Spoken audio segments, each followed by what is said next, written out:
Okay.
Hey, what's going on? What's going on? What all that ugly green on, boy?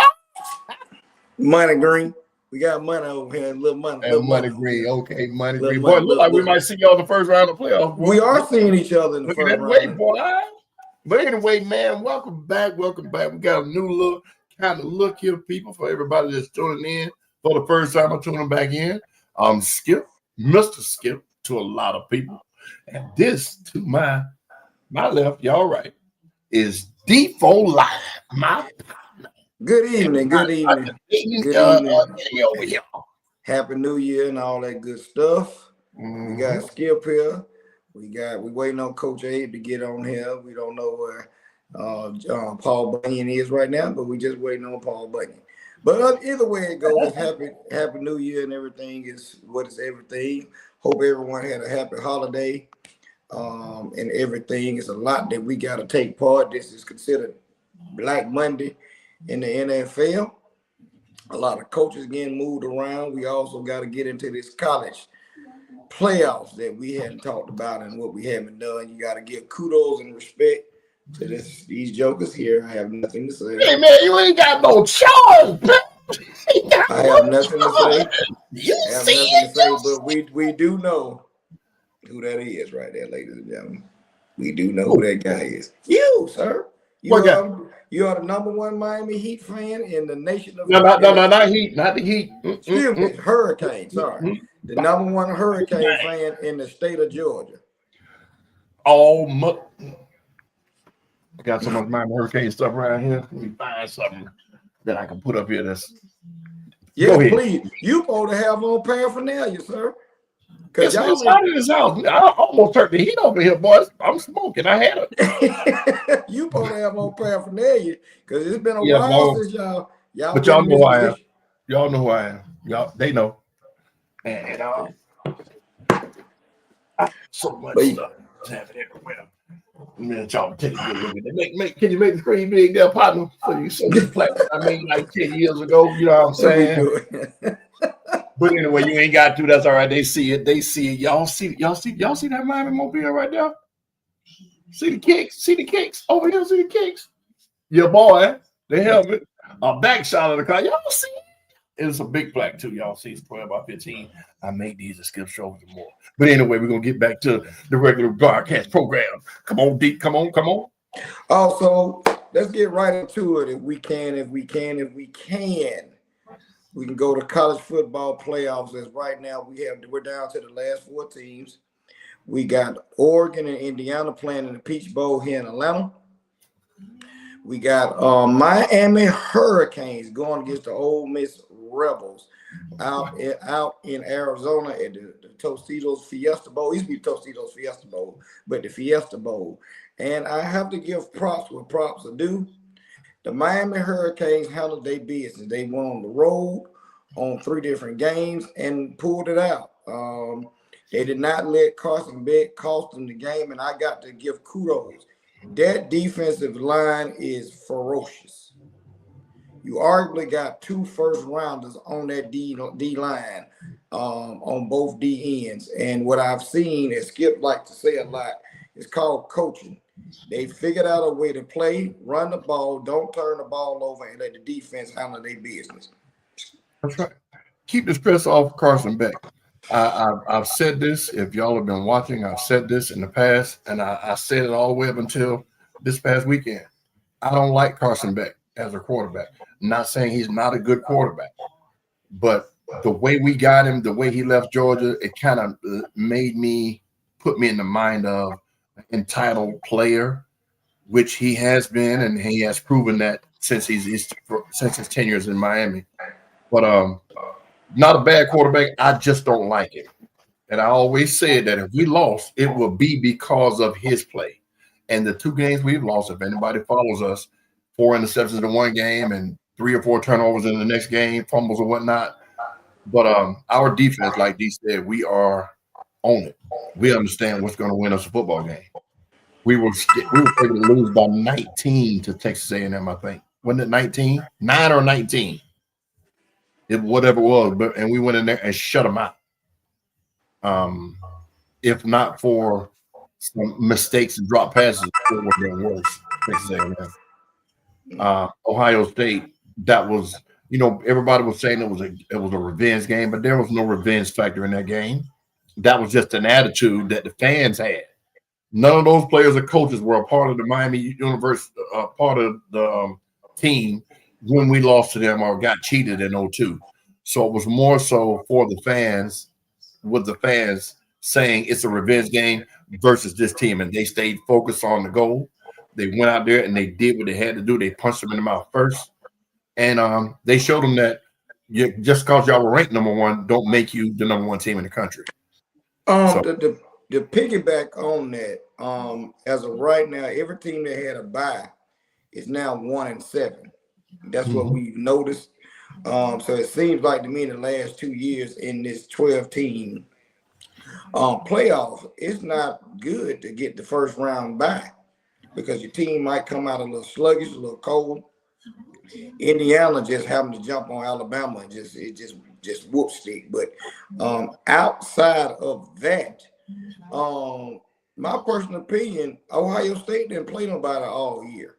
And this is what I think they played Michigan, but Michigan was already beat up by the time they played them. They played Michigan and they played Indiana, who they lost to. You see what I'm saying? So, and at the same time, in that game, this is the first time outside of Ohio State becoming wide receiver they couldn't run the ball. And you can't sit back and just be one-dimensional in these types of settings because they're going to pick up on it. Everybody's going to get tight, as we see in all the games that were played outside of the Indiana game that just blow the doors off Alabama. In that sense, Skip, to go to the Alabama game, what do you think in that whooping that Indiana put on Alabama? Does Alabama move on from their coach, or do you think it's the end of the Alabama mystique or even the SEC because we only have one SEC team left in the playoffs? Yeah, Ole Miss. Now, what I think is Indiana showed that they're here. I've been calling them a fluke team forever, this whole season. Like, they ain't really playing nobody, but they've been playing solid football. We just been ignoring them because they're a basketball school. So they showed that they have legitimate football players, legitimate coaching, legitimate play calling, and they went out there and put the whoop stick on the bully because Alabama was slated to go all the way through that whole bracket. There was nobody that, if they beat Indiana, they'd be playing for the national championship in 2 weeks. We predicted that because nobody saw Indiana coming with a whoop stick. So kudos to them, coaching, all the fans, whatnot. But I don't think Alabama's mystique is gone. Well, the mystique left when Nick Saban retired. That was all of that left with him. But as far as them falling off the slope, I don't see it. They're still Alabama. I could say the same thing about Georgia with the team they had, but they're Georgia. They ain't going nowhere. You get what I'm saying? They're going to be there in the conversation, number one, because of the culture and because of the coaching staff. Alabama still is, I think their coaching staff is going to be tweaked. They might get rid of this person, bring somebody else. But Kirby and his guys, I think they're solid. They got a good recruiting class coming in. So no, I don't. The SEC mystique is falling off, but not Alabama and Georgia. And you had Oregon shellacking Texas Tech. In my opinion, and blanking them, it looked like Texas Tech had no business on the field with Oregon. Far as not the physical aspect of it, they just couldn't move the ball against the Dan Lanning defense of Oregon. And do you feel, Skip, with these other conferences outside of the Big Ten, the SEC, some of the ACC schools, and the Big 12? The Big 12. Big 12. The Big 12. What do you feel this? We need more teams, or the wrong teams got in, or because I don't think the wrong teams got in. I think the parity across the league now is pretty much even. The Georgias, the Miamis, the Alabamas, the Tennessees, the Notre Dames, they're gonna get the marquee players because they have the Texas A&M. Whichever one has all that money. The Texas A&M with all that money. Texas A&M, yes. Those guys are gonna get the big name players because they spend their money. Well, Texas Tech, Skip. Texas Tech this year, they got a bunch of money too. Right. Okay. Well, yeah, I knew it was one of them that got a whole influx of money real quick. Those schools that I just named, and I missed a few, they're going to still get the big names because, number one, close to home for a lot of the athletes, the Florida, Georgia, Mississippi, Alabama type athletes. They don't have that far to go to get some money. But I think what needs to happen first is Notre Dame needs to be made to get in the conference. I agree. It's not going to happen because they signed their own TV contract, blah, blah, blah, blah, blah. And that's why they stayed ahead of Miami the whole year, was because every one of their games is going to be nationally televised. So the NCAA was making money on the backside of that. And that's one of the reasons why. So they have no reason to get in the conference. Well, the other issue with the Notre Dame situation is every other sport that they have plays an ACC schedule and are in the ACC. Yes. And what's really disturbing is they got in the ACC during that COVID year, so they can still get into a bowl situation. And you see this year, if you go check their schedule, it's even pie, cupcake more than what it's always been. So, and they signed a contract for next year's playoffs that they're guaranteed a spot if they are in the top 10 or something. I think it was 10 or 12. Yeah. So, and they will be. As long as they play this weekend schedule, they will be. Yeah, and I think that's a disgrace to the other teams that play a conference schedule. Of course, the SEC is going to a 9-game conference games now to play. So it's going to get even tougher. So it won't be no undefeated teams. It just ain't going to be no undefeated teams. Yeah, it's not. It's going to be very hard. But so again, we got Oregon versus Indiana here in Atlanta. And you got the Miami Hurricanes versus Ole Miss. We already know who you're going with. Right. I predict Oregon is going to come out fast against Indiana. If they go up by 14, they're going to blow them out. They're not just going to win. They're going to come out fast. But if the first quarter is tie score 3-3, 7-7, 10-7, something like that, Indiana's gonna beat them up like they did Alabama. They ran the ball, they threw the ball, they footballed Alabama. So I don't think Oregon would have beat Alabama, but I think they have a chance against Indiana because they can go vertical. Alabama has one piece of vertical, and Indiana knew what to do to neutralize that. So go ahead. I'm going with Oregon also. I just know the only thing is it's going to come down to coaching. Cincinnati is a great coach. He's turned their whole Indiana program around. They have a Heisman Trophy winning quarterback over there.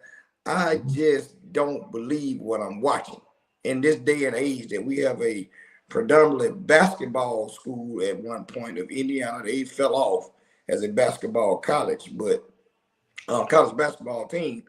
But this football team is really winning, and that goes again with the NIL and people wanting to play, kids want to play ball and be well coached. You can arguably say this is the national championship game if you want to, outside of the Miami contingent. You know what I'm saying? Everybody would say this is the national championship game because of the ranking aspect of it. Because when you look at Ole Miss and Miami, and to be honest with you, what's your spread on your game? I haven't even looked. I think we're favored actually for the first time this year. Let me look. So I just want you to check that before I said what I was gonna say, because outside of you, I think everybody will be cheering for Miami to win. Outside anybody on the other side of Louisiana, in between Louisiana and Alabama. Yeah, we're favored by 3.5. By 3.5, which is pretty close. But this is the thing. Ole Miss is playing with house money because their coach is gone. They've lost a lot of coaches on their staff, and their head coach is still getting a paycheck as long as they win. He made $500,000. They owe. Well, he's getting his incentives. He made $500,000 and didn't even coach the game this past week. But now watch this. He made LSU agree to that.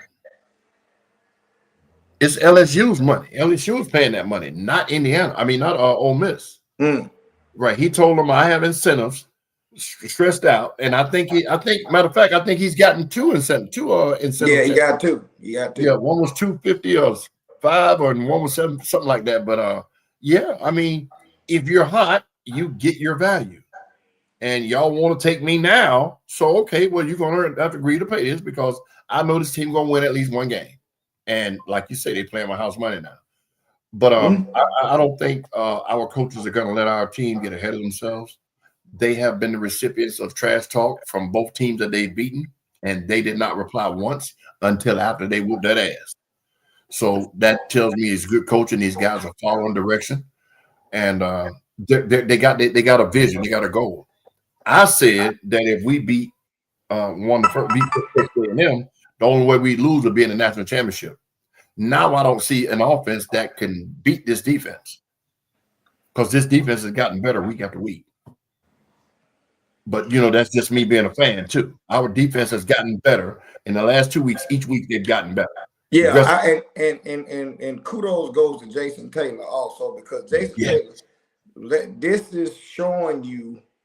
Outside of, I'm just trying to think off the top of my head, ladies and gentlemen, how many former NFL players of Hall of Fame stature is on some of these colleges, coaching staff. They have their team playing outstanding. We know Colorado, Deion has a lot of those guys up there, but Jason Taylor has put his finger on that defensive line, and it shows whatever he's teaching them guys, they coming off the ball, and they going to make them two guys are going to Bain and the other gentleman, they're going to make some money when they go to the next level. It's barring injury and staying healthy. I saw an interview. It wasn't Bain. It was the guy on the other end. I lost his name just that quick. But he was like, they were like, yeah, Jason Taylor's your quarterback, man. Yeah, what do you think? He was like, well, who was that? He didn't know who Jason Taylor was. He was like, you don't know what he used to do? Go look him up. He said he went to YouTube and he was like, oh my God, I need to listen now because he don't really need to be here. You understand me? So to have the respect after hearing your friends brag about who one of your coaches was, you had no idea. And then seeing old film, game film of him and saying, oh my God, I got to listen to what he's saying because he's done it. He's been there. He understands how it goes. So if I'm going to make it and be somebody, I need to buy into what he's doing. So I think instead of him leading like, say, a Ray Lewis would do, I'm a Hall of Famer. I'm the best ever. He led with knowledge and let these guys figure it out on their own. And they bought all the way in because his ego is in his pocket. It's not on his shoulder, in my opinion, with Jason Taylor. So, yeah, good job. All right, so you have, of course, your prediction is Miami and Oregon. I say Indiana. Okay, so you got Miami, Indiana. I am going with Miami and Oregon for my national championship. And like I say, next week we'll put out who we think going to win that game. And Miami, mine already wrote down. Listen, y'all gonna have to deal with him for a whole 365 if Miami pull this foolishness off. and win this because, man, it's foolishness not of my team playing for it. Ain't that something? I'm saying foolishness because you knew, and I know. Oh. Oh my, hey, that's some of your folk. We don't have that type of conversation. Oh. I'm so sorry you feel that way. He must be a Georgia Bulldog. Let me look and see, is he on my Facebook? Nah, that's some of your folk. I know, but I'm gonna look at the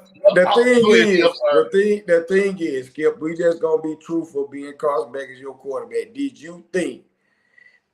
Oh, okay, hey Cliff. Did you think that did you think that your team was gonna be here? Are you surprised? Yes.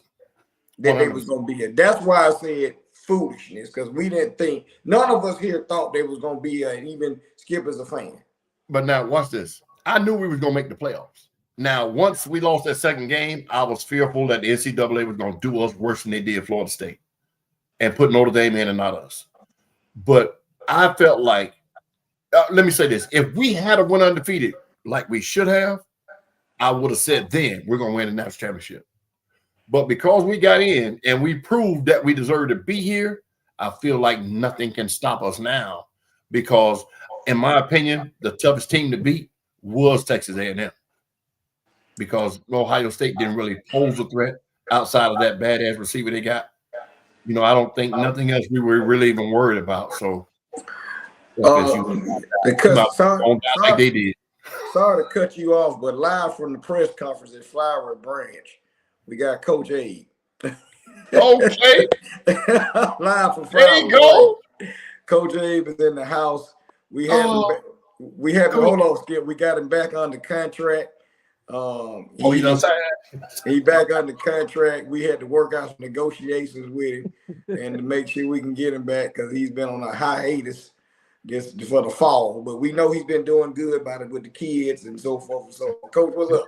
You know what I'm going to say? You know what I'm going to say? The Falcons beat the Saints, boy, so I'm going to see all his teeth now. This man, Coach, you know he's been waiting on you. You've been watching. You know the way this season been going. That was our Super Bowl right there, so I take it back. Hey man, I ain't never seen that many happy people in my life. I'm like, y'all must go home. You know we did, you know. So, Coach, I know you were just logging in, but we know what the Final Four is now in college. We got to get your take. You got Ole Miss, Miami, and we got Indiana and Oregon. What's your spiel? And give us what you think and why. Before I get started, shouts out to Turbo Richard, kid I coached when he was 11. He just hit the portal from Boston College to go to Indiana. He's a running back, so I'm looking to see him do big things next year. But so far, man, it's been some all right ball. Texas Tech,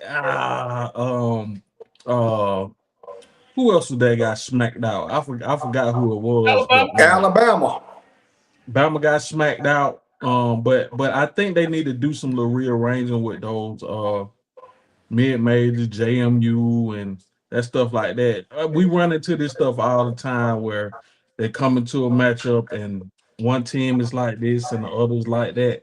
But because of the record and people want to get a little guy some love, we end up with games like that. And but overall, man, there's been some good football played.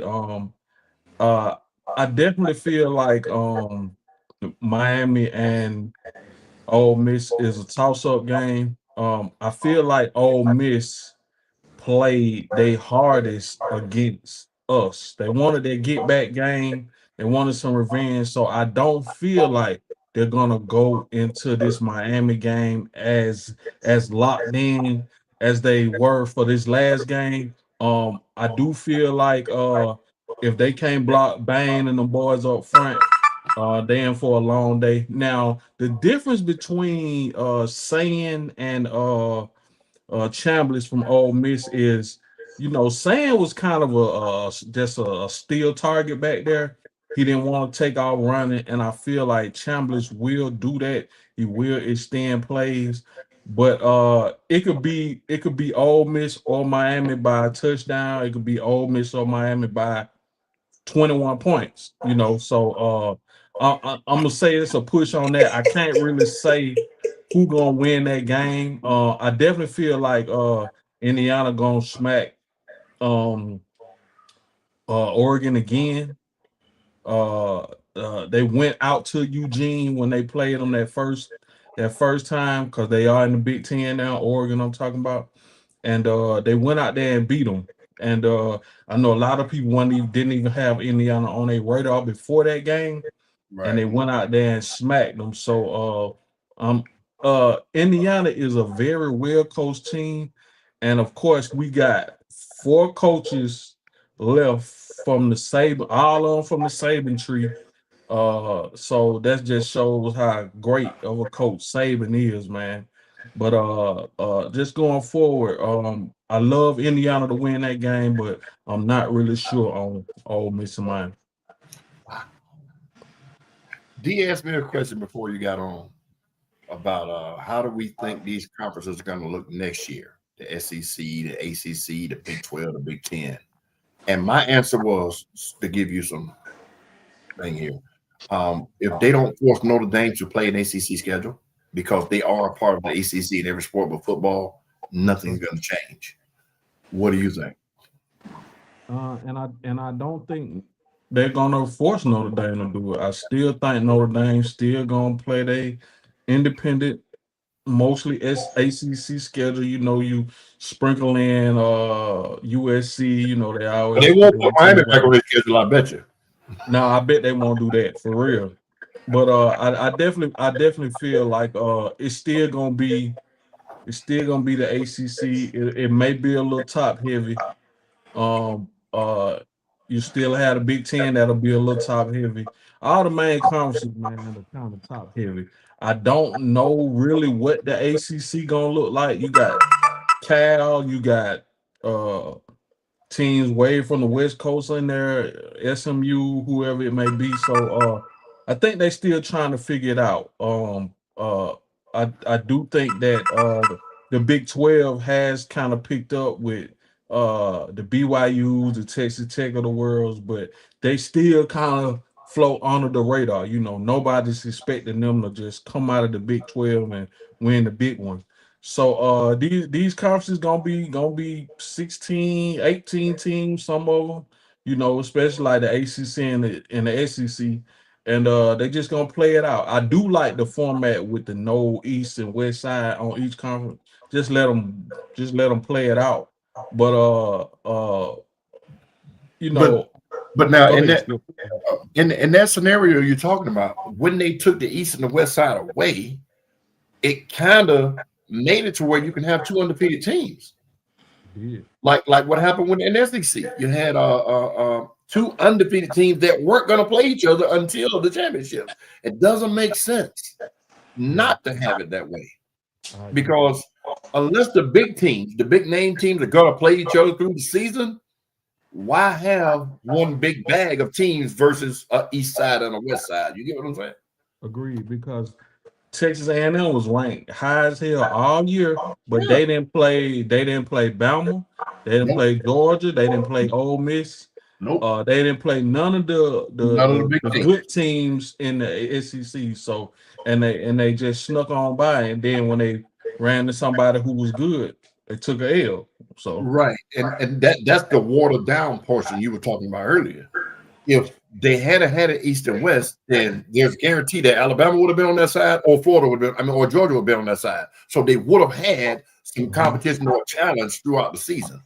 So I get it, what you're saying, it makes sense. But if you don't get the powerhouses to mix some kind of way throughout the season, it's worthless in a sense. Yeah. Especially with the SEC with all the powerhouses they got. Right. And then just like you had a team like Miami, which was clearly in my eyes still, Georgia Tech with the best team in the ACC, and didn't play in the ACC championship game. They put 2. That was because of them bougie ass losses we had, and and we didn't deserve it. We didn't. The games we should have lost, and we could have lost. We won because of spectacular play. And then the games that we should have blown them out, we lost. So they lost focus, and that's coaching. And it ain't all coaching because they don't get out there and play the game. So the players themselves, I guess they said, you know what, we're here now.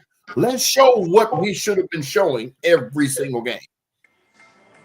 That's why I understand why you made the statement that it could be Ole Miss by 21 or Miami by 21. Ole Miss offense ain't that. With the way our defense is playing, I can't see them scoring no 21, 28 points unless it's turnovers. Yeah, and with that, Miami can help them out a little bit with turnovers. Ole Miss can help them out with turnovers. So but I think if you put offense to offense, you think Ole Miss's offense can hang with Miami's offense? Yeah, I like that offense. Now I do like Miami's defense better. They can string together some stops before Ole Miss can. You know what I'm saying? Oh, definitely. They got a Ray Lewis attitude. That defense. For sure. Because they're no nonsense. There's no me. It's okay. I'm gonna do my part. Beat me up, and I think that's what is gonna take us to the crystal ball. No pun intended. Now, do you feel like that the whole getting a quarterback from the portal thing is the best option for y'all to keep winning? Or do you feel like y'all eventually need to get a young guy and develop him up? Or does development right now go out the window with all the NIL stuff? It's a double-edged sword what you're asking. With the talent of quarterback that's in the portal, yeah, if you can get Lagway went in the portal and we stopped being interested in him. Yeah, I don't understand why. Yeah, but he didn't sign with Florida State. Oh, he did sign? Yeah. I thought they was interested. I didn't know he signed. He gone to Florida State. But see, but Miami was interested in the beginning. I'm like, okay, we know Beck couldn't be gone. Now they trying to get this other boy. There's interest in him. Yeah. What school, Skip? Oh. But see, that's what I'm saying. Hey, this is what we're in now. That you don't have to wait unless you get one of these phenom freshmen that's coming in. You can just wait to the end of the year, bring in a guy that's been played 1 or 2 years. Like you got Dylan Raiola out there. He might be your next quarterback. I hope he's not, but it's a possibility. Right, because he's a great talent. And you know what I'm saying? What you're saying makes sense. But you know what? Now this is what the league is now. Right. It's killing me to hear kids are negotiating contracts. Yes. To stay in the school that you have a scholarship to play at. So we might as well just throw out the scholarship and just give him a contract to play for the school. Well, think about what I'm saying. It still is the NCAA, so you still have, even though NIL came and took over, you still got some rules. You still got rules and regulations that you got to go by regardless of, because you get the sanctions and you didn't do this, you do that. NCAA quick to come down on you. They quick to do that. Yeah, but now, Abe, I'm gonna tell you what Deion Sanders did. He showed the world, the NCAA world, that the portal can work for you if you got your vision. He had a vision for Colorado. He went in there and told them, a lot of y'all ain't gonna start, so if you want to leave, hit the portal. And it was a big exodus up there. And he brought in guys, and he won first year with some of these talents that he was bringing in. Number one, because of coaching, not just him, but all the Hall of Fame coaches he brought in. So now if you got a team like Miami that has a lot of puzzle pieces that's going to be there for another year, yeah, plug and play now. But when you see that hot prospect, hey, man, look what we developing. Look what we got. When you get here, you're going to have at least 1 year with some of these guys, and we're going to build around you. So kind of like what Georgia's been doing. So it's the same thing, but I don't think we need to throw a freshman out there unless he's just that guy. So if you can go get one of these quarterbacks out the portal, yeah, because this momentum is going to carry over. Now, I can't see us going undefeated. I didn't think we were going to go this year, but you know. So due to the fact that this is our second year dealing with the NIL, how, Coach, you feel the state of college football now? Because as we see, everybody's going their way. The JMU, the James Madison team, Skip, they whole roster has jumped in the portal damn near. Yeah, and Florida State too. They lost 30 players, didn't they? So this is where we at now. But Coach Prime said something. That portal is a black hole too. You get out there, you want to, thinking, "Oh, somebody gonna get me," and you ain't got no resume. You'll just be floating. And if your whole roster leaves, a lot of them got to know, man. I hope somebody get me. I might have to go to a mid-major or a junior college, and that a lot of them gonna be left hanging. Pretty much. And when I read it, I think it was last week, it was close to 6,000 players in the portal. Oh yeah, all of them ain't coming out of there. And I'm not sure of I'm not sure of how it goes. If you don't get picked up, do you just go back to where you was at, or do you have to go to a lower tier? Is the scholarship still available? I'm not sure how any of that goes, but I know, like you said, it's definitely a black hole, especially with all of them kids in the portal. You know, it's easy pickings, but a lot of them gonna get left over, especially if they not if they can't add value to a team. Now That's right. you are going to portal and think you going to Georgia, Miami, somewhere like that, and you may end up at South Florida, FAU, or whatever the case may be. You know, but you know, it's just the way it is now. You know, and money talks, and like you said, a lot of these kids are I believe Carson Beck got what 4 or 5 million to come down there, you know, and sometimes some kids not even gonna get that first round going to the league. You might make that in one, you know. So you know, the way these boosters kicking out, you know, even at Texas Tech now they spending money. You know, and then, you know, Texas got oil and all that. They got a lot of money to throw around. So it's bringing parity to college football. That's what they're doing, which is why Saban walked away, because he saw the writing on the wall. He saw that, hey, I ain't gonna be able to get the best players no more, because they're gonna go over here for this money, or they're gonna go right here, or they're gonna go up there. So, you know, I think Saban just took his ball and went home once he saw how everything was going.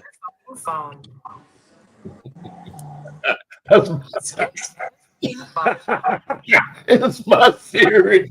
I got it when I plug my phone in and the cord is bad, evidently, because it keeps doing it. So as we move right along, since we have the one and only representative of Flowery Branch here with us tonight, we have to discuss this and get this out the way. It was Black Monday, but it was late Sunday for the Falcons and what the Falcons pulled. The Falcons won a game and still pulled headlines by taking away from a primetime game that the whole America was watching and cleaning house. That was a good game. You had Raheem Morris didn't make it out of his contract 3 years. He's gone. You have Rich McKay. He found out he lost his job. And I just unplugged it. My bad. And we also have Funno has lost his job. Paul Bunyan is here. Wait just a minute. Get Paul Bunyan in here. Hey, Paul Bunyan. It's cold out there, so I'm trying to, you know, get a little. Did he come in here explaining why he got a beard on his face? That's why he's calling me Paul Bunyan. Paul Bunyan had a big ass beard. Okay. The crazy part is I haven't seen him, and I knew he was looking like Paul Bunyan. It's that time of the year. Oh man. But so, Kev, what we're talking about, man, is the parity in the NCAA because of the NIL. We were talking about would there be parity going in the next season with the current way the divisions are, the ACC, the SEC, Big 12, Big 10. My answer to that question was, unless they force Notre Dame to play an ACC schedule because they are an ACC school with the exception of the football team, nothing is going to change. How do you feel about that? Ain't shit gonna change. But, so what you're saying? What do they need to change with? They need to make Notre Dame join a conference? Absolutely. I've been saying that for years. Right. But that's what we're saying. Abe and I had a little disagreement about the SEC and ACC making it one big conference versus the East and the West. And I said the problem you'll have is what happened in the SEC this year, where you had two undefeated teams, Texas Tech being Texas A&M being one, and they didn't play nobody. And then when they finally played somebody, they got the hell beat out of them.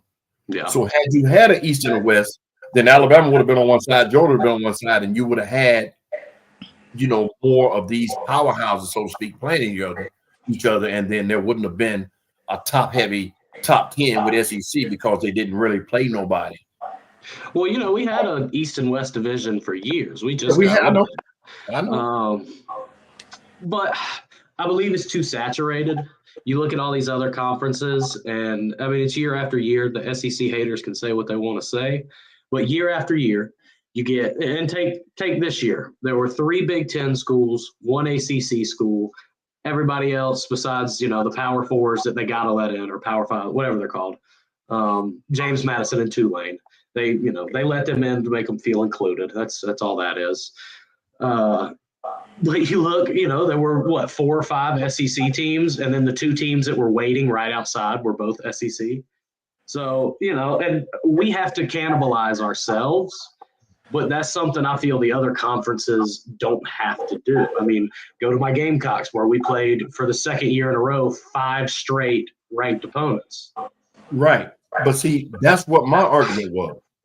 Carolina had a murderer's row for a football schedule, but nobody else did. Ohio State played cupcakes for 10 of their 11 games, 9 of their 10 games.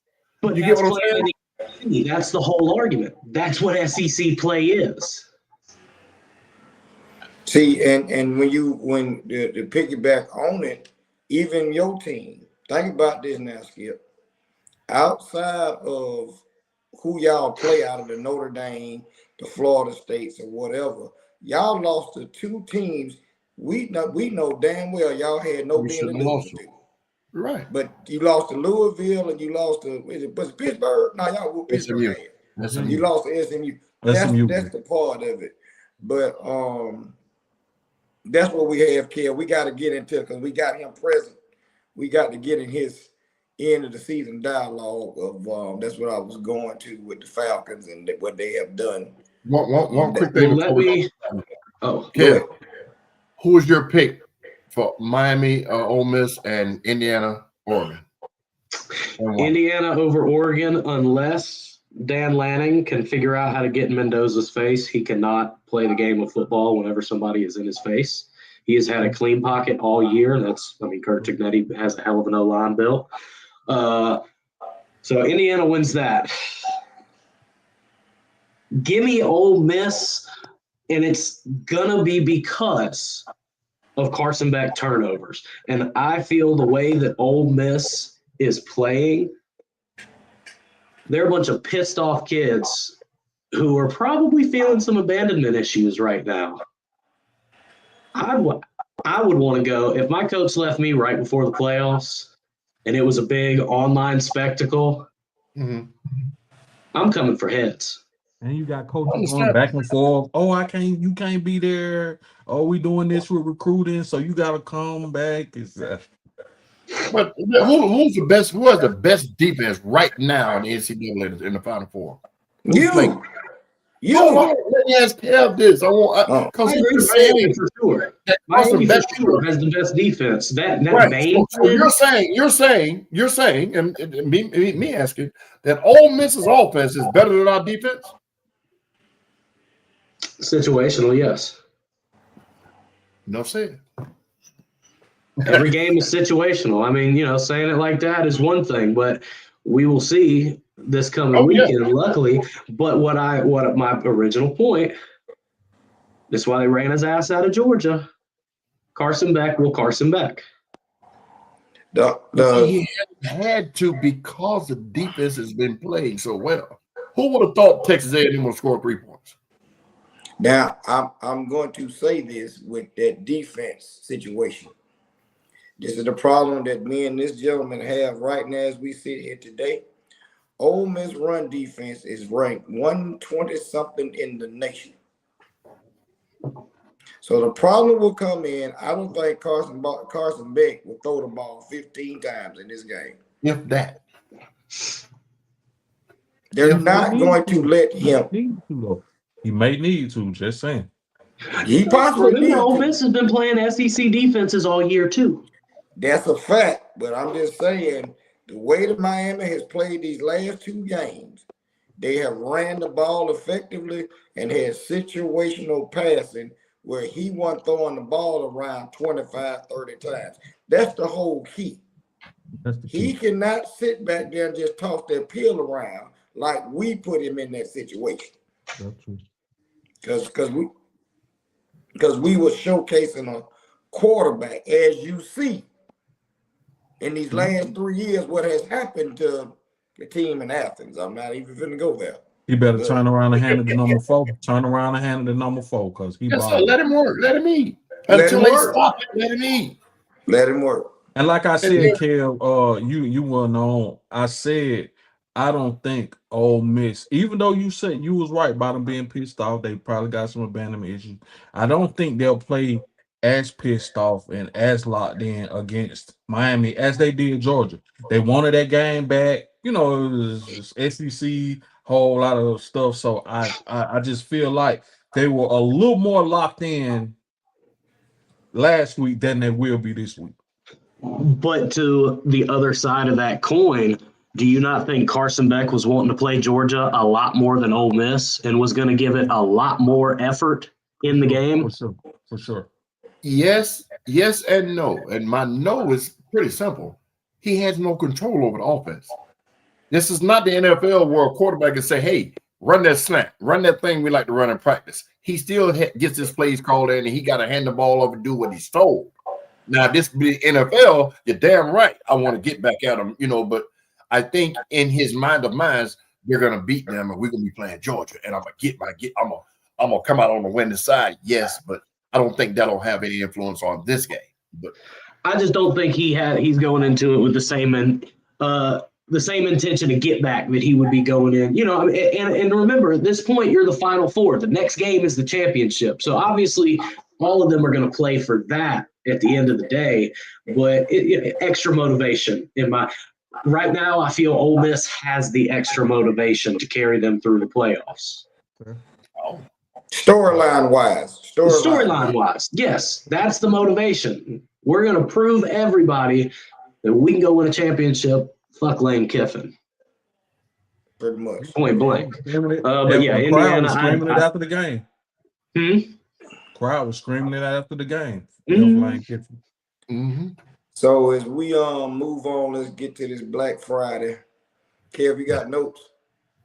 I do not, but I can get them real quick. Man, start off here. Pete Carroll was fired after, 2 years? 1 year? Yeah, he signed for 3 years, did 1 year, and he was let go from the Raiders. But speaking of Pete Carroll, nobody likes him.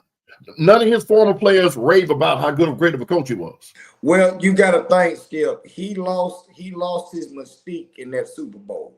Of course. When they throw that ball down there. Of course. And everything went crazy, but we'll keep going. I'm going to get into something when we go to the playoff brackets. Go ahead. He should have stayed in the Seahawks front office. Yeah. No. That's why I want to go there. Oh, okay. All right. Well, then we'll leave it there. Let's see. Whatever. Oh, Jonathan Gannon. The Browns got rid of Stefanski. Huh? Browns got rid of Stefanski. Yes. I didn't see that. That's not a surprise, though. Stefanski got fired, and he left coach of the year though. 2-time coach of the year was Stefanski. 2 times. But But now Stephen A. Smith, as much as I don't like him, he made a little soliloquy about Stefanski. Even though he's two-time coach of the year, he's been there 6 years. He's went to 13 quarterbacks in those 6 years. You telling me he can't pick a quarterback? That's been clear. That's been clear. But damn the Dylan Brooks and Dylan guy and Shador. He's had Baker Mayfield. He's had what's the black guy name? He had Jameis. He had another Jacoby Brissett. These quarterbacks are not trash, but you still couldn't make it work with nobody. Deshaun Watson aside, he fell off after all this stuff. But 13 quarterbacks in 6 years, and you're the two-time coach of the year, and you can't figure it out? A lot of that has to do with injury, though. I mean, remember, they had to bring Flacco in off the couch because literally their starting three got hurt. No, so that's 4 in one season. 2 years span, okay? That was 2 years span. But you got to think, credit to him, he thought he was going to have Deshaun Watson. True. Right. He did. And they changed the offense that Deshaun Watson was running with the Texans. That ain't even the same type of philosophy. That's why we were trying to figure out why Deshaun Watson looked like trash. Of course, he wanted to say I did it. So because if you change the offense and the quarterback come in there and make you look good, yeah, I did that. But yeah. So we got the Falcons lost their coach, Seattle lost their coach. Cleveland lost their coach, and the Raiders lost their coach. And who else? There's one more. The Titans they've been fired their coach. They're looking for a new coach. Okay. Matt Eberflus better be fired by the end of the week. Somebody asked that question. Yola5 asked, do we think he's out next? Yeah, absolutely. That's his defense coordinator. Now, let me tell you the speculation that Cleveland defensive coordinator? No, that's Dallas. Oh, okay, yeah, right. Mm-hmm. But now all these idiots online are going, remember what happened last time the Falcons fired their head coach? Wanting us to go get Raheem Morris as our defensive coordinator. Well, but that's his specialty, right? He's scheduled to interview with the Tennessee Titans right now already. Stefanski is scheduled to interview with the Falcons, the Giants, and Tennessee. And I think it's one more. Arizona coach got fired today, too. Yeah. Was the Cardinals. Jonathan Gannon. Now, to answer your question simply, Yola5, he should have been fired at halftime of that game on Sunday. Jerry should have just said, you know what, go ahead and clock out for me, player. We'll get you a PJ back to Dallas and be done with it. But Kev, one thing we see as armchair quarterbacks, and we all four of us like different teams. The one thing that we see with our teams is always the general manager, or in your case, the owner. Like in my case, John Lynch is. I mean, we've done superb with what we've had with all the injuries, the 49ers. So it ain't no credit to John Lynch. We just had players step up. But even with the Falcons and with the Eagles, we've had front office issues that's causing these teams to lose. Now, the players still got to play the game. But if we had, how like billionaires get these companies and they have a board or a committee or oversight committee. Board of trustees. If any of the teams had that or had something in place to say, hey, man, this guy ain't really doing his job. We just got super athletes out there making him look good, but everything else is failing in crunch time, especially in y'all case. Crunch time is costing you the last half of the game. But this is the part where when you look at all the franchises, just think about what I'm going to say here. Mm-hmm. The franchises that are now successful, what is one thing they don't have in the front office? Family. All the teams that have family members in place in the front office have problems. His team is a model of that. Jerry Jones has all his kids in that front office doing something. Where some of the other teams have actual football personnel, people that know what they need to do on the team. and they let them do their job. This is the difference. And some of these franchises that we see for years, we have always wondered, since the time this man been on this earth, the Jets have been trash. Why is that? Well, in the 80s, they weren't. Them and the Dolphins were back and forth. You know, they were. Yeah, but go ahead. I'm sorry. Oh, we lost him. No, I'm here. I don't know what the screen just went black. Oh, Yeah. okay, well, you got. Well, you know how it is when you get family involved. The Dallas Cowboys is run like a reality TV show. What was the show? Empire, where they had the record label. That's what the Dallas Cowboys organization is. All of them. Jerry gave all of it. I mean, you know, you look at Stephen Jones. Stephen Jones ain't never played no damn football. If he did, it was Little League. So he's been a suit wearing, you know, daddy's boy, yes man, since he was a kid, and that's what all the kids are because daddy's still paying the bills. And I think in that case with Jerry, his kids in positions of power because one day he ain't gonna be here, and he wants them to love the Cowboys and keep it in the family because you know how siblings do. The Roths, what's their name with the 49ers? One wanted to sell it, the other wanted to keep it, and she ain't no shit about football. You get what I'm saying? So I think he wants this $1 billion most expensive franchise to stay in the family. And what better way to make them love it than to give them a job, you know, and incorporate it. They can say, you know what, I really like this. In Jerry's case, but I'm gonna make a prediction, Skip.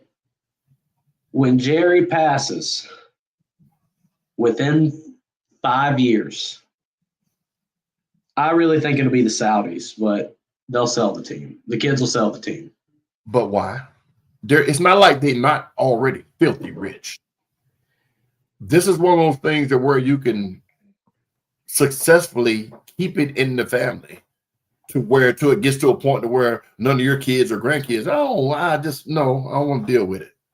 And it'll be an ungodly amount of money offered for them, but there's nothing for them to gain because they're already filthy rich. It's not the gain; it'll probably be the burden. It'll be the weight dropped off of their shoulders. Yeah. But guess what will happen? Steven will say, "I hear y'all. Let me go get me a general manager." Hopefully, that'd be the best case. That'd be the best case scenario. Will say that. But as long as his daddy is breathing, it won't happen. You get what I'm saying? So I think that'll happen before. I mean, eventually everybody's going to sell because money is money. Right. But I just don't see them doing it for money. It won't, in my opinion, it won't be because, it's worth $20 billion. Okay. It's worth $20 billion. Now, we got $15 billion already. So what's another $20 billion that you ain't going to be able to spend no way? You know what I mean? You're right. But hey, like I've told y'all in the past, Jerry is going to cryo-freeze his body, and he's going to return in 20 years. Cryo-freeze as the Dallas Messiah. That's what he's going to go. You know, he's going to be the Messiah of Texas. I've told y'all this in the past. Cryo-freeze. He's going to do the same thing Walt Disney did. If you didn't know that, you should look that up. So even more wrinkled up with that ice. I want us to get to this foolishness. He's here, Kev. We need to hear from this man. He's cleaned the house. Rich McKay is gone. Raheem Morris is gone. And Fontenot is gone. What is the state of the team of Northside Drive by way of Flowery Branch, the red and black? Well, I would love to say shambles. Oh, is this? I'm sorry. Was this for Abe? My bad. Yeah. Oh, well, shit. I think everybody kind of, even with the last little couple of games, you beat the Rams, you beat Tampa, you beat. Yeah, y'all 4-0 last game, right? Last 4 games, we won 4 straight. But it was the stuff that happened before that. You lost to the Jets. You lost to New England by 1. You were 4-4 in 1-score games. And to where you make a little decision here, you make one there, stuff is different. Now where I do think it all started was, and I wasn't I was a little more open-minded about it when it happened, but I think the whole Penix thing is what started the downfall because Kirk got hurt last year, right? He didn't tell us he was hurt. He continued to play. He probably had people on the staff in the front office that didn't trust him, to which led to the offseason came, oh, we just gonna go with Penix. We can't trust Kirk, woo, woo, woo, instead of making an open competition, which Kirk would have won, and they run two clearly different offenses when Penix in the game versus when Kurt is in the game. And sad to say, the offense looked better with Kurt, but I don't think this was a surprise to nobody that we was gonna get rid of Raheem. The GM, I was kind of surprised on that because he has gotten some good pieces. You got Walker, you got Pierce this year, you got Bijan, you got London, you got Algier, you got a lot of good pieces that we just couldn't all put together because we didn't have the right cook cooking the groceries. We had the right person maybe buying the groceries, but not the right cook mixing everything up, putting the seasoning here, doing this, salt, pepper, this and that. And I don't think it all worked out how it should have. Now with the news of us bringing in Stefanski, why you bringing in Stefanski? You don't got no GM. Who's supposed to hire your head coach? GM. So that's where I say everybody left except one more person who should have left, the owner, because he clearly has no idea on what he's doing. He don't. I agree. I agree. So you cannot. Same thing they did with Arthur Smith. You hire Arthur Smith, then you hire Fontenot. How do you do that? Smith wasn't Fontenot's guy. Fontenot wasn't Smith's guy. So you have to hire and do it in the pecking order. Get your VP, whatever you want to do. I know people down talking on that because they were saying Matt Ryan, and I don't agree either because he ain't never did that. He probably got a good football mind, got a degree in management from BC, but he still has never ran a franchise. He got to start as quarterback coach or something first. But being a quarterback, he has firsthand knowledge of how it works. Agreed. So it wouldn't be a bad hire because they said the same thing about John Elway. The issue I would say, this is the thing. On both sides of the ball, the Falcons roster and their record does not match. The Falcons are not an 8 and 9 on the offensive side of the ball. I'm saying what I'm telling you. They have one of the best defenses in the league at one point. They got a defense. Second in the league in sacks.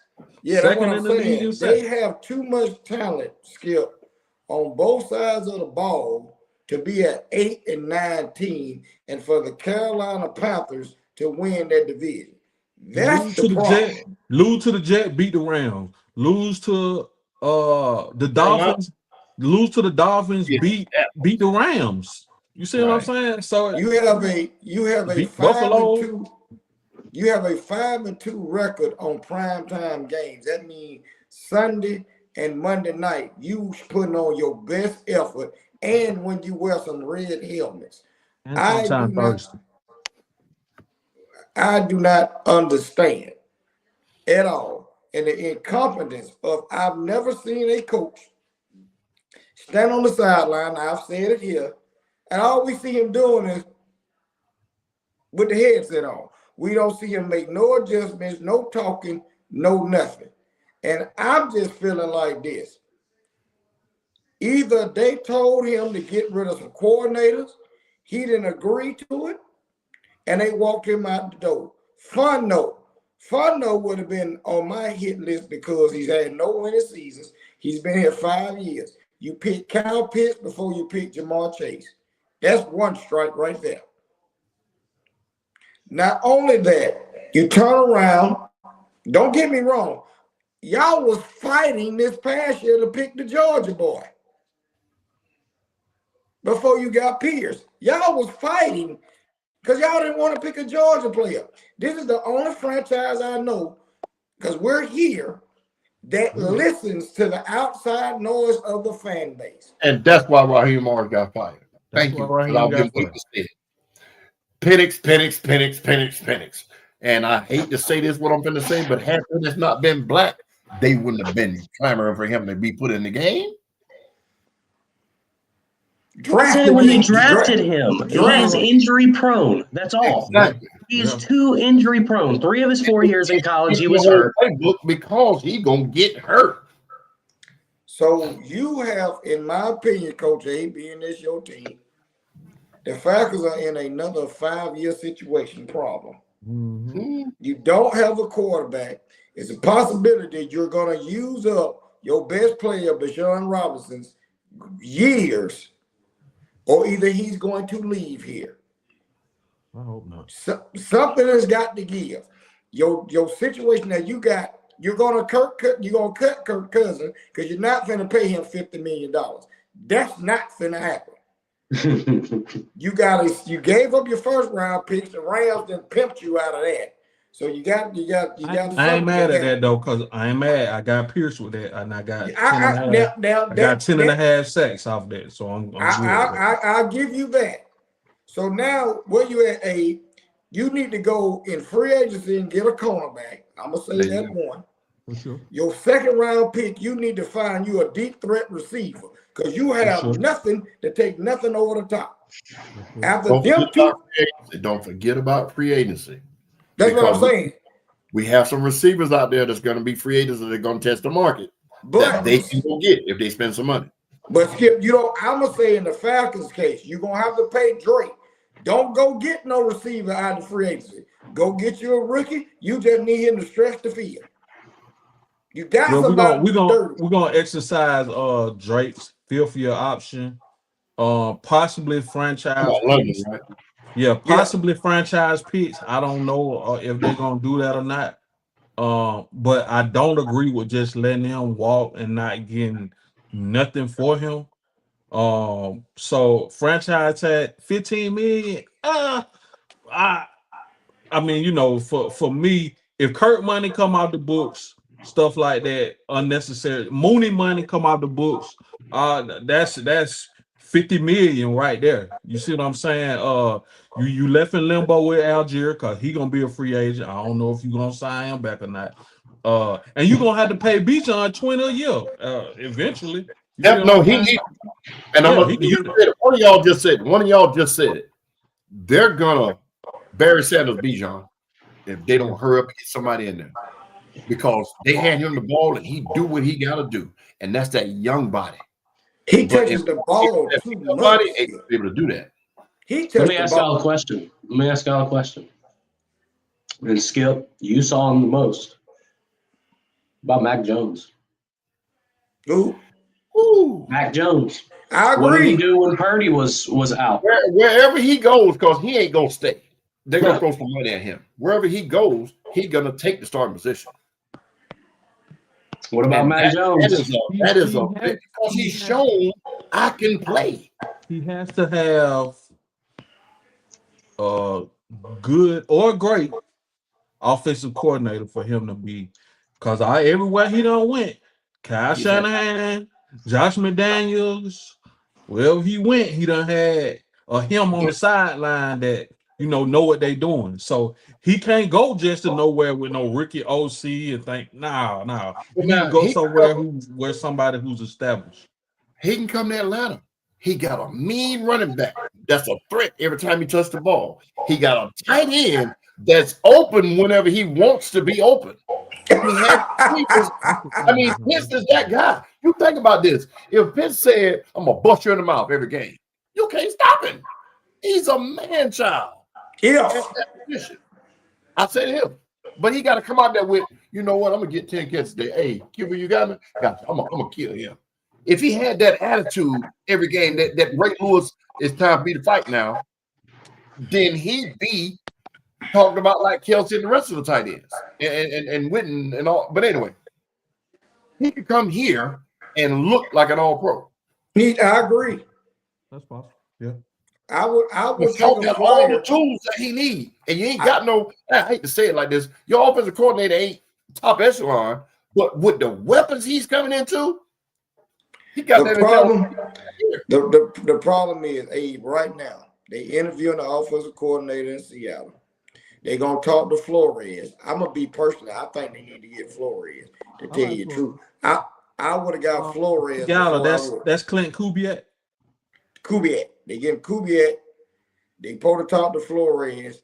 I don't know why they talking. There's another coordinator down here in Miami they want to talk to. I don't understand that. I'm not getting nobody on no team. Miami, they better not do that. I don't understand that. You talking Stefanski for what? No. For what? Y'all the problem you gonna have. I don't see it. The only thing the problem is gonna have is somebody coming here, like you say, they need to get the GM in place first. A coach coming in and he looking at, okay, what we doing at this quarterback position? Because I gotta find my guy.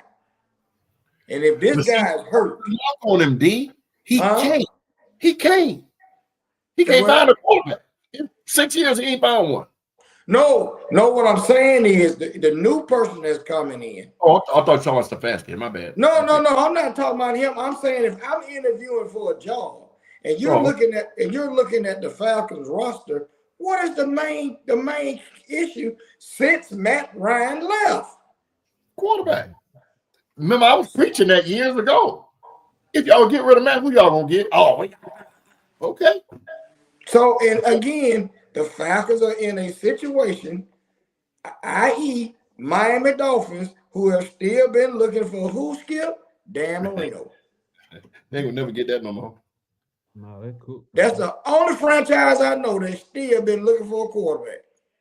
They ain't found one yet. Period. Well, Tua was looking all pro until he got busted in the head. Again. Whoa. Concussions are different. That's different. Again. So he had everything he needed, and he was playing all pro type quarterback football. So I want us to go to our playoff brackets. Oh, wait a minute. Let's get into this game last night. The Baltimore Ravens and the Pittsburgh Steelers. You have the Ravens brass and fan base calling for Harbaugh or Lamar to be gone, which is crazy. They was one of our, I can't remember who did it, picked the Ravens to be in the Super Bowl. It was one of our picks because of the roster that they have assembled. Barred injury, you see that how valuable Lamar Jackson is to their team, and for them to cough up and lose that game on a wide right kick. You have Mike Tomlin again getting into the Mike Tomlin just bought himself 20 years. Huh? Mike Tomlin just bought himself another 20 years. I'm saying Mike Tomlin is the only coach that got 9 lives right in front of him. He wins 8-9 games and he's in the playoffs and he wins the division. So Mike Tomlin also is one of those guys that will always have a head coaching job. I tell you what, I know they don't have it, but if I was the Falcons, I would trade for him. What? Trade for Mike Tomlin. How? He ain't leaving. Like just how No, I'm Saints saying did if with I were. that's how Saints did with Sean Payton. They traded. Yeah, and how Chucky got to Tampa Bay. Yeah. I would trade and get him. I like that. But he could come here because he's coming now. He's losing a Hall of Fame quarterback because he ain't been the best, but he ain't been the worst in Pittsburgh. But coming here, quarterback situation, like you said, no quarterback situation, no GM, and you got that beast back there in the backfield. What is he to do? I'm quite sure the quarterback will come out the woodworks to play here with him. But, Mike Tomlin has a certain style of quarterback that he likes, too. He ain't had no damn flamethrowers out there either. He had a immobile quarterback in Ben Roethlisberger. He had didn't he play with Hines? Not Hines. Hines Ward. Mm-hmm. Well, who was the quarterback before Ben? Right before Ben, don't even I can't even tell you. Well, yeah, but I didn't know there were teams before Roethlisberger. Kyle was drafted Ben anyway. But right. on the other end, D, what you were saying about Harbaugh and Lamar, who they gonna get if they get rid of them two? You feel what I'm saying? Now what I will say is, if Baltimore get rid of Lamar, they go back in the cellar. So, No. but the thing that this is reported today. Now, hey, Wait, here's what I was gonna say to you. Say both of them right now. You could bring Harbaugh and Bruh. Come on down. Hang on. Your team, both of your teams could benefit from that. Go back to Georgia. Go back to college. The fans, everybody is fed up with Mike Bobo. Everybody. Who would need a new job if Lamar and the head coach leave Baltimore? Todd Monken. Come on back to Georgia. I guarantee if Todd Monken came back, you'd win the next 3 national championships. For sure, because Bobo is. We're not talking about that. Bobo. I sent my boss a text this morning. I said, hey, they just extended Bobo for another 3 years, and he. We're not talking about that. Don't talk about that. But that is just like I used to always say to the Falcon fans: fire Matt Ryan, get rid of Matt Ryan. We don't care who we get. And I used to always say, if you get rid of him, who you gonna get? If Lamar or Harbaugh leaves the Baltimore Ravens, they go back to being the Baltimore Colts. Mm-hmm. I tell you this: Harbaugh will leave before Lamar. Shit. Did you see the press conference last night? Now I seen where Lamar, his mother made the statement that she wants him to come to Miami. He better not go down there. That's the black hole football right now. He better not go to Miami unless they drop back up the brakes truck. He has no more guaranteed money on his contract. That might be an issue.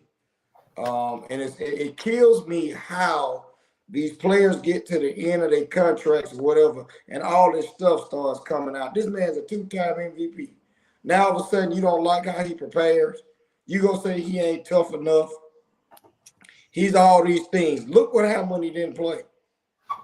But you know, one of the crazy things in the NFL, when a player is disgruntled and they go to the media and go ahead. No, go ahead. You good. I gotta take this. I'm sorry. Okay. Go ahead.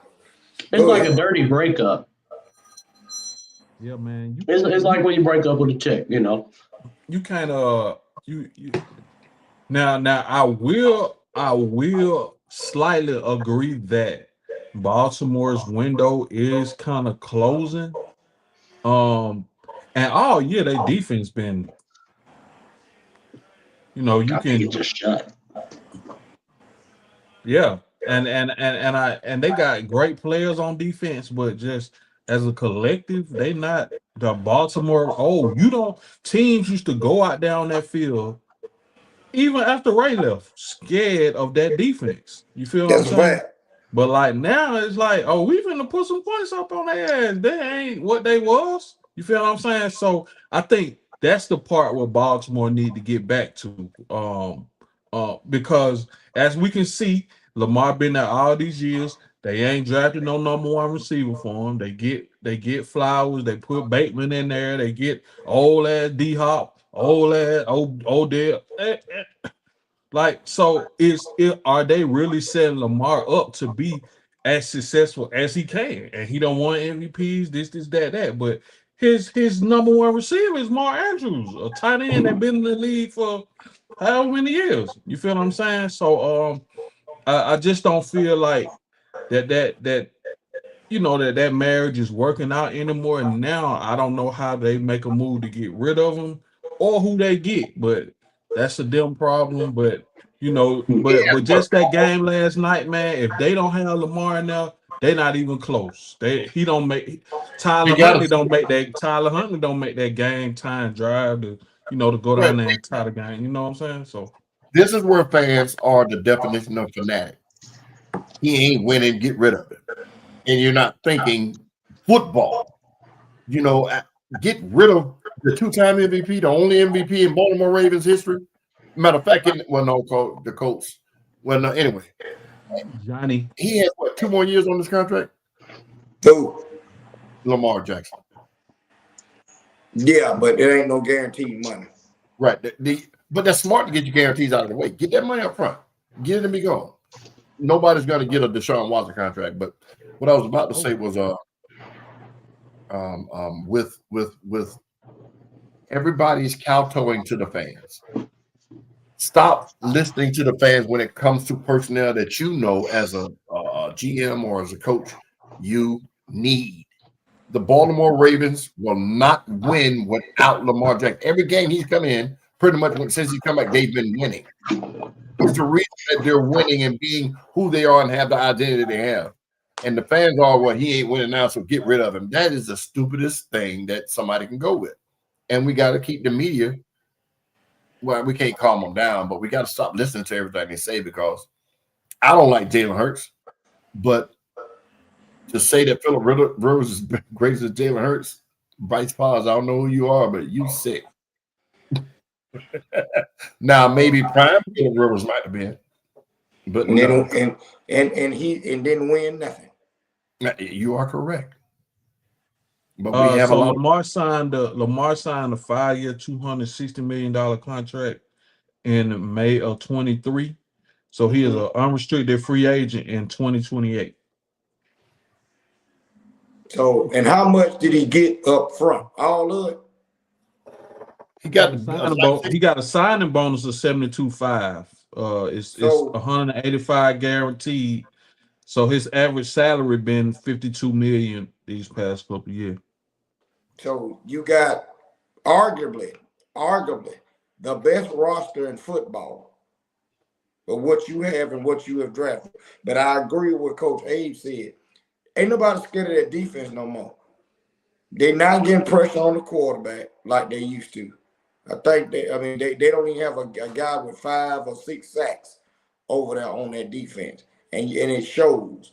I'm wondering why the defense coordinator have we, in the last 3 years, we've seen that Lamar done put 28, 30 points up on the board, and that defense give up 34, 40. That's lost in the game. I said it last year. That was the reason they lost last year. It was the defense. The offense was off the charts. So for anybody to sit and say you want your franchise quarterback, a 2-time MVP, off the roster, you got to be a fool. And who you gonna get? And see, that's what the people think about. What's out there? You know, the Falcon fans, when Matt Ryan was having his ups and downs, get rid of him. Quarterbacks are not always the answer, and they're not always the problem, even though their problems are magnified because they're the quarterback. It's not just them. Now, if they're throwing interceptions, it's just the quarterback. But fumbling the ball, taking sacks, that's the offensive line. That's play calling. You get what I'm saying? So, as all of us have played football, as football players, not at that level, of course, but as football players, we understand what it takes to win a football game, and a lot of the fans don't. They think marquee quarterback, one big receiver, one big running back, that's all you need. And that's been proven over and over that you need a lot more than that. So, well, I'm gonna say, go ahead, Ken. Hey, make it. Do your last point on this. Let's go to the playoffs. Yeah. The brackets. The brackets. Give me Philly, the Rams, the Bears on that side. On the other side, give me Buffalo, Houston. You got Houston winning on the road? Yeah, Pitt ain't gonna score no point. I feel like Texans are Texans defense. They're going to the Texans. No, they're not. They're going to Philadelphia. Oh, it's got them stacked by ranking. I'm on ESPN. It's got them stacked by like the number. They won the division. So give me Houston, give me Buffalo, give me New England. Oh, I'm against you all the way down to man. Jacksonville is on fire right now, and Buffalo been playing like straight doo-doo. I like Josh Allen going in another. Okay. Well, all right, we'll just run straight down the AFC real quick. All right. Broncos obviously got to buy as the number 1 seed. Steelers and Texans. I'm taking, as much as I want the Steelers, because I've told y'all I like Mike Tomlin, and we all do. We've all agreed. Yeah, for sure. The Texans are the hottest team in the NFL right now. They have won 9 straight games. And their defense is salacious. Yes, nasty. And they favor about 3. And they favor about 3 in Pittsburgh. I'm taking them. Aaron Rodgers is not gonna move around. They'll get DK back, but that no. Will Anderson in the gang, boy. They on his ass, boy. No, they are ruthless. I'm finna pull a Kev. I like Pittsburgh. But let me tell you, Aaron Rodgers proved it last night. He is not about to take no hit. When you saw him take off, and he acted in the fourth quarter, he acted like he was going. He thought about going to get that first down when they were on like 3rd and 6. And he gets right up there and just pulls up and was like, nah, because he saw that linebacker coming. Aaron Rodgers showed me last night. I'm too old. I ain't finna get hurt for this. I will come in here, do what I can do, but I'm not finna exert myself. Houston's pass rush is 1,000,000 times better than Baltimore. So I just see them getting back there, flustering him out a little bit more. And that left hand. Okay, like I said, I want Pittsburgh. I like what the Patriots have done, but I just don't see a Belichick type game. I'm gonna take the Chargers. I like Jacksonville Jaguars over the Bills. I'm going. You like the Chargers going in there letting them do that? Yep. Okay. The Jags over the Bills. Yep. I'm gonna ride with you with that one, Skip. I got a strange feeling Jacksonville is gonna beat the Bills. I think that out of our matchups, that'll be one of the closest games over there. Hey, what's your pick on that one? I'm going Buffalo for sure. He going Buffalo. I'm with you. I'm standing on that. All right, we got Patriots wipe the floor with the Chargers. Okay. Patriots win by 3 touchdowns. You think so? Might I add, even though I took New England, Jim Harbaugh, one of the top 3 coaches in the NFL right now. Yeah, definitely. Absolutely. Hey man, Vrabel got them playing outstanding ball. We did not think New England was going to turn this around and like that they have. I'm taking New England to beat the Chargers. Absolutely. 100% going with that. All right, over to the NFC. The Seahawks, number 1, got the bye. Panthers-Rams, winner of that game goes doesn't matter. Panthers-Rams. I'm taking the Rams, no brainer. Carolina did beat them in the regular season. They beat them in Carolina. But I do still like the Rams. That's why I'm taking the Rams. Agreed. Just as a get back. I'm taking Rams. Who you taking, Nate? Rams. I'm like Kev. I'm taking the Panthers. All right. I'm going to skip this one for now. Bears and Packers. Give me the Bears, man. As much as we have talked, as much as I have talked shit about Caleb Williams, the Bears are balling. He's balling. Caleb Williams is balling. I think they're fraud. I'm going with Green Bay. Ooh. Now I know I said Chicago, and I don't think they're frauds at all. But it wouldn't surprise me if Green Bay won this game. Division opponent, I think they split this year, even with all the injuries. Now, and because I only picked Chicago because no Parsons on Green Bay's defense, and Chicago get a little pass happy. So if Green Bay can't generate nothing, Caleb balling. You feel That's the problem. Watch this. Hang on, Skip. Before you get that out, I gotta say, remember who the Packers just signed. Exactly. That's why Caleb gonna throw the ball down the field. Sir. Remember who Caleb burned in the first part of the season for 400 yards. Get out my mouth. They put Trayvon back there. They gonna go right at his ass. Trayvon Diggs' first play this past Sunday. It was the first play of the game. He fell down and it went for 20 yards. That's why I'm picking the Bears. You try him out there. You want to? You cooked. Well, you read my mind, Kev. You knew what I was going to say. Because I've been looking at it too. I've been saying the same thing. Caleb Williams already dusted this dude this season. He's about to do it again. So all of us go over the Bears. I'm taking Green Bay. You're taking Green Bay. Oh, okay.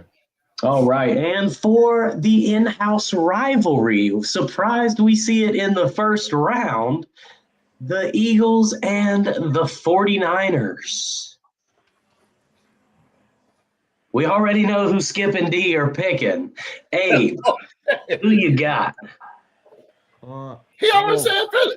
I don't think San Fran can go there and win a game. I love the run game from San Fran, but just like who the San Fran just played last week? Seattle. Just like Seattle, Philly has that D line that'll get after it. If their offense can't score that many points, their defense got enough to get after it with Davis and Jordan Boy. Yep. So I think that the 49ers are a little too not soft, but a little too finesse to go up there and win that game in that brick cold like this. Score's going to be 20-3 Philadelphia at halftime. Hey.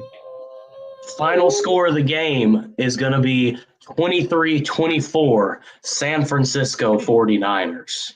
Because speaking like a Cowboy fan, that's a Cowboy fan talking. Don't listen to him, D. Huh? You think Philly's defense is that bad? I don't think Philly's defense is that bad. It's just the same thing I have been saying all weekend. Philly's has a hell of a first half. And then as we saw, Jalen Hurts is the only quarterback in history to have 2 games where he didn't complete a pass in the second half in the same season. If the running game was on, I can see why. They weren't. The running game wasn't on. They didn't score any more points the rest of the halves. That's what I'm saying. They've been shut out in a lot of second halves. And I'm not just saying the Dallas and Philly game that we saw a couple of months ago. It's happened a couple of times throughout the season since the beginning. But now, did they win those 2 games? They lost the Dallas game. They won one of the game. One of those 2 games, he didn't complete a second half pass. Right. So I think that's one of those stats that you can use to discredit him, if you don't like him or whatever. I'm not going to say that. We're going to beat them, in my opinion. But I don't think we're going to shut them out second half and then score 21 points on their defense.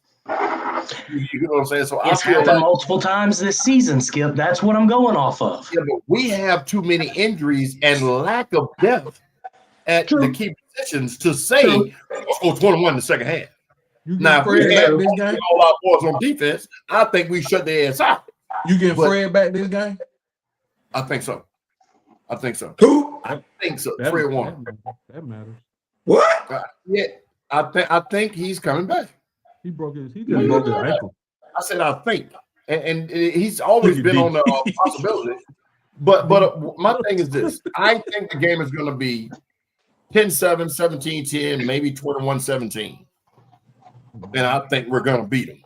But I don't see no big gaps. Because whoever gets a big gap, they're going to get blown out. If we get up on them, we're going to blow them out. If they get up on us, they're going to blow us out. That's what I see. We don't have the type of defense to where we can give up an 18-point lead and then come back and win the game. You get what I'm saying? And I just don't think – and Philadelphia's defense is not playing otherworldly football, in my opinion, either. So I just can't see them doing the second best defense in football. Okay. Number one is Seattle, in my opinion. The record is 11-5, I think. 11-6. Yeah, 11-6. Yeah. And either way, my prediction for the Super Bowl. Oh, my bad. Go ahead.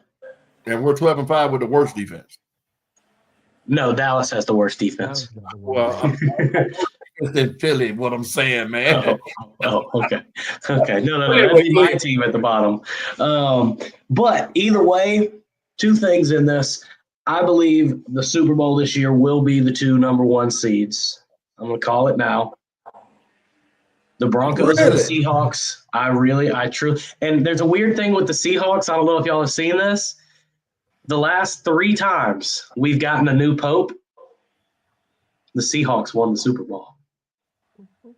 That ain't but one time. They won but 2 Super Bowls. What are you? We just got. I'm sorry, both times. I'm sorry. Okay, It I'm was no preseason. What are you talking the about? last You mean they went? last- You mean they went? No, they won. They won the Oh, Super that's Bowl those only years. one then. That was only one. Okay, they then won they one, won. then they There was lost something I one, saw then on they won. Facebook earlier. When the new pope has come in, the Seahawks have been there. Oh, okay, Oh. yeah. Now, They lost. now with that, Kel, I need to see more from Sam Darnold. He did the same thing last year. Had Minnesota with 13 wins. You went into the playoffs. So I ain't saying I need to see more from Seattle, from the running back, from Mike McDonald, head coach, whoever. I just need to see one good game, playoff game from Sam Darnold. That's what I need to see. I'm looking at it like this, Abe. If it goes how we're calling it, the Bears offensively, because Seattle's defense, I'm telling you right now, my boy Nicky Manwari, defensive rookie of the year, hands down. Seattle's defense is top tier. They are legit. They are legit. They are scary. They are legit. The only other team in the NFC that they would have to go against that I believe has an offensive firepower that could match it, Chicago. Panthers, I don't see them keeping up. Hate to say it, D, but the Eagles, I don't see them keeping up. 49ers, I don't see them keeping up. The Packers, I don't see them keeping up. Yeah, you could say the Rams. Good. Because It depends on know how to run and throw. Matt Stafford you're getting. I'm saying this. The Rams gonna run and throw. They go as Sam Darnold. If Sam Darnold turns the ball over, their ass is in trouble. Yeah. And he's known to do that. He had Minnesota at the 1 seed last year, I believe. And You did. Yeah. I'm gonna say this, Kev, since that's your prediction. My prediction out of the NFC is the winner of the Eagles 49ers game in the Super Bowl. Because if the Packers upset the Bears, then it's free sailing, in my opinion. Well, either one of those two teams. Now, if the Eagles win, they would go play the Seahawks in Seattle. That's the if the Packers upset the Bears, the Packers are 7, so 2 would be out. Next highest would go play. No, the lower number 1, seed, right? That's lowest. I'm tripping. So that would put the Packers going to play. Yeah, so then it would essentially be one of those two against the Seahawks in the NFC. Yeah, the lower seed will go. But the Packers would go play them, and the Eagles would go play the Rams. Rams Panthers. But like I said, I see whoever wins out of my team and D's team is going to go to the Super Bowl. I just don't see Seattle having the structure to stay consistent in the playoffs because, as we all know, the playoffs is a whole nother season. Different ball game. A whole nother type of football, and that's what it is. Wrap it up, D. Okay. I must say this about Seattle. They got rid of Pete Carroll out there front office, and you see what they have done. They went drafting. They traded Russell Wilson. You see they turned them draft picks into that young defense they got over there, and they are balling. They got rid of DK and Lockett. Look at it, Jigman now. We was wondering, okay, is he going to be a bust or what? Jigman is a top-tier wide receiver in the NFL, and you can't do nothing with him. He runs route, go across middle, go deep. He run the whole route tree. They got 2 good running backs. And honestly, the only team I'm scared of is the Rams. You've been saying that all season. But the Rams got firepower. Devontae Adams and Puka, The way they beat them, though, the Rams are going to come for some get back. They beat them on a blocked field goal at the end of the game. The Rams would want to get back. Even last year in the playoffs, even though it was snowing up in Philly, the Rams still played them too. That's why I say what I say. I have no problem with nobody else but Sean McVay and the Rams. Okay. Well, we will have the answer to these questions in a few short weeks. I'm going to wait until next week. The one out of Buffalo, Jacksonville.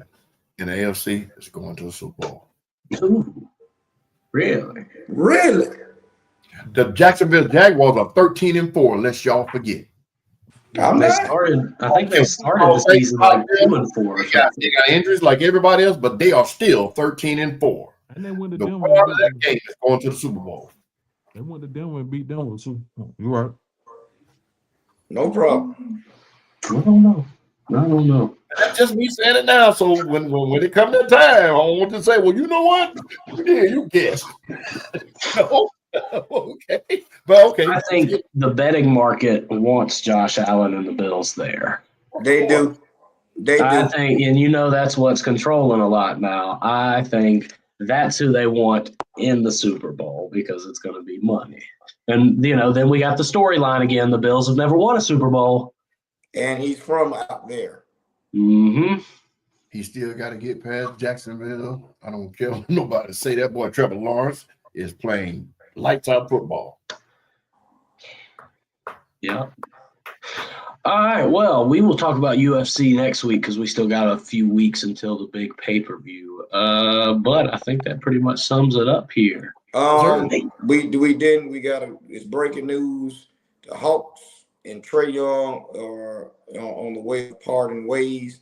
He submitted his paperwork to his people to talk to the Hawks about finding the trade. So the Trae Young marriage with the Hawks is about over with. Terrible. And another 20 years of disappointment in Atlanta sports. They could have coming your way. Crazy. It's amazing how a city like Atlanta can have all of this fanfare and can't keep nobody. The baseball team keeping players though. I got to give them that. We just haven't. Oh, they don't want to keep that player. They just let them go. Freddie done left and won two rings. But at the time, Freddie wasn't the catalyst. I mean, yes, he was. Let me rephrase that. Don't you say that. They got the player that they got for him was better at the time. I'm they not traded going to now. Right, Abe? No. Man. Atlanta has a terrible habit of demonizing someone, the athletes, as soon as things don't go how they expect. Yeah. And I'm not saying the teams, I'm saying the fans here in Atlanta have a way of demonizing and ostracizing professional athletes when they're not performing to the standard that they think that they should. I wouldn't want to come play here either. Watch this, Skip. Freddie Freeman, as of right now, he'll be remembered as a Dodger more than he'll be remembered as a Brave. Yes. We're the only ones that are going to remember him as a Brave. He caught on fire. I'm not saying he didn't. He was hitting balls. He was coming through in the clutch, walk-offs and everything. He had started to fall down the hill here. So he had trade value, and they didn't get no scrub in return for him. That guy was an all-star too. He was free agent, but he's free agent. They were free agents. Right. It's almost 10 o'clock, fellas. Yeah, I got to go. We can hit the baseball another time. All right. Thank you for everybody that tuned in. I believe we will be back next week. Same time, same place. So until then, please keep the beer cold and the wings lemon pepper, baby. We are out. Oh, shit. So we're going to do this. Yeah, I believe you got to hit. Does Kev have it?